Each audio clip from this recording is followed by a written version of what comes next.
အဲ့ဒါဆိုရင်တော့ May 15 Pro ကရေရှည်သုံးဖို့အဆင်ပြေတယ်ဒီလိုမျိုး Saturn တိုင်းနေတာကိုမှ Noti နည်းနည်းနောက်ကျလဲပြဿနာမရှိဘူးဆိုရင်တော့အဲ့ကောင်ရွေးလိုက်တာကတော့ဒီဈေးရမှာအကောင်းဆုံးပဲဖြစ်မယ်လို့မြင်တယ်ဒါလည်းကျွန်တော်ကငကိုရဲ့ Xiaomi fan ဖြစ်နေတဲ့အတွက်ကြောင့် Xiaomi ပေါ်မြင်တဲ့အမြင်နဲ့လည်းနည်းနည်းဆိုင်မယ်လို့ထင်တယ်တခြားကျွန်တော်နဲ့အကြိုက်မတူတဲ့လူတွေဆိုရင်တော့ဒီအချက်ကိုလက်ခံခြင်းမှလက်ခံလိုက်မယ်ကျွန်တော်ကတော့ May 15 Pro ကတော့တော်တော်လေးမိုက်တယ်လို့မြင်တယ် Hello အားလုံးပဲမင်္ဂလာပါဒီနေ့ကကျွန်တော် channel ရဲ့အစီအစဉ်လေးတို့ဖြစ်တဲ့ကျူအန်နေအစီအစဉ်လေးကိုမိတ်ဆက်သွားမယ့်ဗီဒီယိုလေးပဲဖြစ်ပါတယ်ဒီဗီဒီယိုလေးမစခင်မှာပြောချင်တာလေးနည်းနည်းရှိပါတယ်ရှေ့ဘက်တည်းကကျွန်တော်ဗီဒီယိုပုံမှန်မတင်ဖြစ်တာအားလုံးမသိထားမိကြမယ်လို့ထင်ပါတယ်အဲ့လိုမတင်ဖြစ်တာကျွန်တော် personal ကိစ္စအလုံးနည်းနည်းရှုပ်နေတာနဲ့ဒိန်းဘက်ကိုပဲရောက်နေတဲ့အတွက်ဗီဒီယိုပုံမှန်မတင်ဖြစ်တာပါဒါမဲ့ brother ရဲ့ comment ကိုကျွန်တော်တွေ့ရတဲ့တက်နိုင်နေမြင်မြင် reply လုပ်ပေးတာပါကဲပြောစရာရှိရတယ်ပြောပြီးပြီဆိုတော့ဗီဒီယိုလေးကိုစလိုက်ကြအောင်ပထမဆုံး comment ကတော့ LELOUCH 3544ဆိုတဲ့ brother မှန်တာဖြစ်ပြီး K70 Ultra နဲ့ K18 ကိုဘယ်အောင်ရွေးရမလဲဆိုပြီးတော့စဉ်းစားရခန့်နေတယ်တူပါတယ်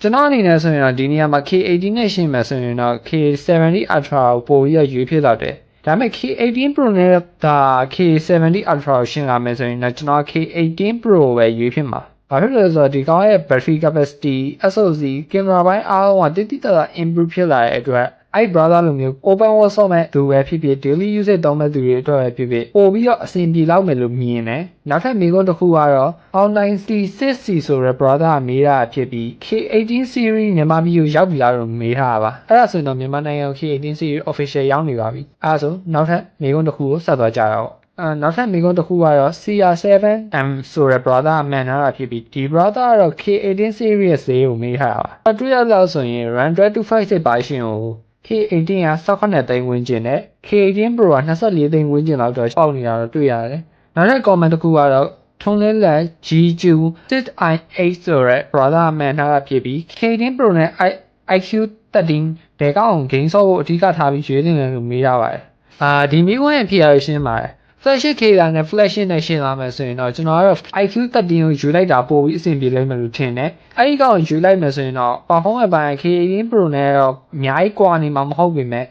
ပြန်ရမယ့် LTPO panel တို့ camera quality တို့နောက်ထပ်4-5နှစ်လောက်ထိလုံးဝ secondary phone မရှိဘဲနဲ့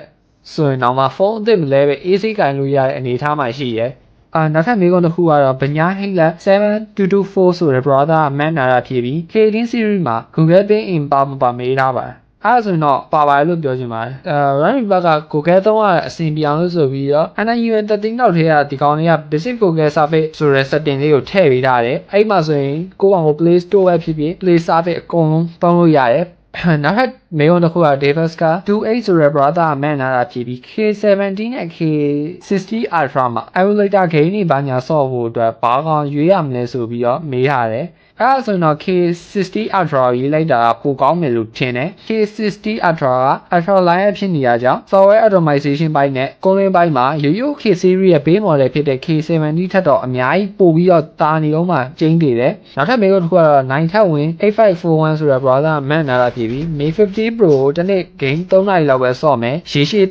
မို့အဆင်ပြေလားဆိုပြီးတော့မေးထားပါတယ်အဲ့ဒါဆိုရင်တော့ May 15 Pro ကရေရှည်သုံးဖို့အဆင်ပြေတယ်ဒီလိုမျိုးSaturn တိုင်းနေတာကိုမှ Noti နည်းနည်းနောက်ကျလဲပြဿနာမရှိဘူးဆိုရင်တော့အဲ့ကောင်ရွေးလိုက်တာကတော့ဒီဈေးရမှာအကောင်းဆုံးပဲဖြစ်မယ်လို့မြင်တယ်ဒါလည်းကျွန်တော်ကငကိုရဲ့ Xiaomi fan ဖြစ်နေတဲ့အတွက်ကြောင့် Xiaomi ပေါ်မြင်တဲ့အမြင်နဲ့လည်းနည်းနည်းဆိုင်မယ်လို့ထင်တယ်တခြားကျွန်တော်နဲ့အကြိုက်မတူတဲ့လူတွေဆိုရင်တော့ဒီအချက်ကိုလက်ခံခြင်းမှလက်ခံလိုက်မယ်ကျွန်တော်ကတော့ May 15 Pro ကတော့တော်တော်လေးမိုက်တယ်လို့မြင်တယ်အဲ့တော့နောက်ထပ်မိကုန်းတစ်ခုဆက်သွားကြအောင်နောက်ထပ် browser တယောက်မှန်တာတော့0.896လဲမှာ camera ကောင်းကောင်းနဲ့ premium sensor ပါရှိတယ်ဆိုပြီးမေးထားတယ်အဲ့ဒါဆိုရင်တော့ Xiaomi ရဲ့ CV3 နဲ့ကျွန်တော်ခုကင်နေတဲ့ P15 Pro လေးလဲစကန်ရမှဆိုရင်မစိုးဘူးကျွန်တော်ဒီ P15 Pro စကန်မှာပြန်ဝင်တော့ဆိုရင်တော့8သိန်းခွဲလောက်နဲ့ရလိုက်တယ်အဲ့ P15 Pro အကြောင်းလဲကျွန်တော် Harmony OS Next ရလို့ရှိရင်ကျွန်တော်နောက်ထပ် usage ပုံစံမျိုးလေး review ပြန်လုပ်ပေးဖို့ရှိတယ်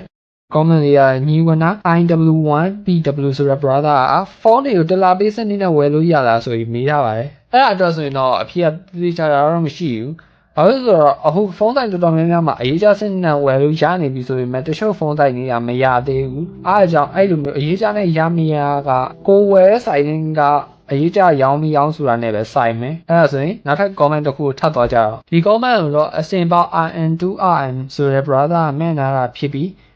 K18 series အကြောင်းလေးကိုမေးရတာဖြစ်ပါတယ် K18 series အကြောင်းသိချင်တယ်ဆိုရင်တော့ကျွန်တော် K18 series အကြောင်း video သက်တစ်ပုဒ်လုပ်ထားတယ်မကြည့်ရသေးဘူးဆိုရင်တော့ဒီ video လေးမှာသွားကြည့်လို့ရပါတယ် okay ဒီနေ့ရဲ့နောက်ဆုံးမေးထားတဲ့မေးခွန်းလေးကတော့ K18 Pro နဲ့ Series 3ကို camera comparison လေးလုပ်ပြီးဟိုက်နေတာဖြစ်ပါတယ်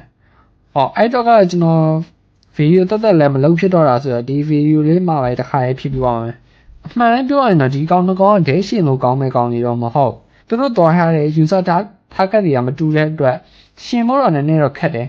နောက်ပြီးဒီ brother မေးတဲ့အတိုင်းဆိုဒီ brother camera အဓိကထားပြီးရိုက်မပုံပေါ်တယ်အဲ့ဒါကြောင့် camera quality ကိုဦးစားပေးပြီးပြောရမယ်ဆိုရင်တော့ K18 Pro မှာ camera quality တိုးတက်လာတာမှန်တယ်ဒါပေမဲ့Leica နဲ့ collaborate လုပ်ပြီးထုတ်ထားတဲ့ CV3 ရဲ့ camera quality တော့မမှီသေးဘူးဒါပေမဲ့ brother အနေနဲ့ camera quality ကိုနည်းနည်းလျော့လဲကိစ္စမရှိဘူးဆိုရင်တော့ K18 Pro ကောင်မျိုးတက်ဝယ်လိုက်မယ်ဆိုရင် battery speaker SOC ဘိုင်းမှာ CV3 ထက်အများကြီးပိုသာမယ်အများဆိုဒီကောင်တစ်ကောင်ရဲ့ဈေးကလည်း14သိန်းဝန်းကျင်လောက်ကိုကွာရဆိုတော့နှလုံးဝယ်မယ်ဆိုမှဖုန်းတစ်လုံးစားလောက်ပဲရှိအောင်တကယ်လို့ဖုန်းကိုပုံမှန် daily usage အတွက်ပုံမှာ camera ကိုရိုက်လိုက်တဲ့အချိန်တိုင်းမှာ quality ကောင်းကောင်းလေးလိုချင်ရင်တော့ CV3 ကိုရေးလိုက်တာပိုပြီးအဆင်ပြေမယ်တခါအဲ့နဲ့ဒီနေရာမှာအကြံပေးချင်တာလေးတစ်ခုရှိရဲ့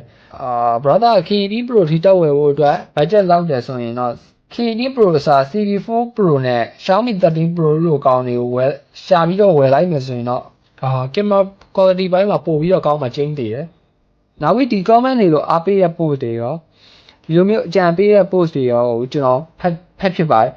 အဲ့လိုမှန်ပြီးတဲ့အတွက်တကယ်လဲအားတက်ရပြီးတော့ပိုကောင်းတဲ့ video တစ်ပုဒ်ဖြစ်လာဖို့အတွက်လိုအပ်ချက်တွေလည်းကျွန်တော်သိလာရတယ်နောက်လည်းအဲ့လိုမျိုးတစ်ခုခုလိုနေတာပဲဖြစ်ဖြစ်သိကျင်တာပဲဖြစ်ဖြစ်ရှိရကျွန်တော် video တွေရဲ့အောက်မှာ comment လေးကိုမှန်းခဲ့ပြီးလို့ရပါတယ်ကျွန်တော်တွေ့တာနဲ့စာနဲ့ပဲဖြစ်ဖြစ်အားရင်ဒီလို video နဲ့ပဲဖြစ်ဖြစ်ပြန်ပြီးတော့ဖြည့်ပေးသွားပါမယ်နောက်ပြီးဒီ channel အနေနဲ့ monetization ပုံဖို့အတွက်က subscriber ဦးရေရလည်းနည်းနေသေးတာကြောင့်ကျွန်တော် channel လေးကို subscribe လုပ်ပေးဖို့အတွက်တောင်းဆိုချင်ပါတယ်နောက်ပြီးကျွန်တော်မှလိုအပ်တဲ့ပစ္စည်းတွေမရှိသေးတဲ့အတွက်ကြောင့်ဒီအတန် quality ဘိုင်းမှာနည်းနည်းလေးရောနေတာတော့အားရနာပါတယ်နောက်ပြီးကျွန်တော် channel ကို subscriber 900ပြည့်တဲ့အထိအားပေးကြတဲ့လူတဦးကြောက်ချင်းလေးကိုလည်းကျေးဇူးတင်ပါတယ်လို့ပြောရင် video လေးကိုဒီနေရာမှာပဲချက်ချင်ပါတယ်ဗျအဲ့ဒါဆိုနောက်ထပ် video ကြမှာပြန်တွေ့ကြတာပေါ့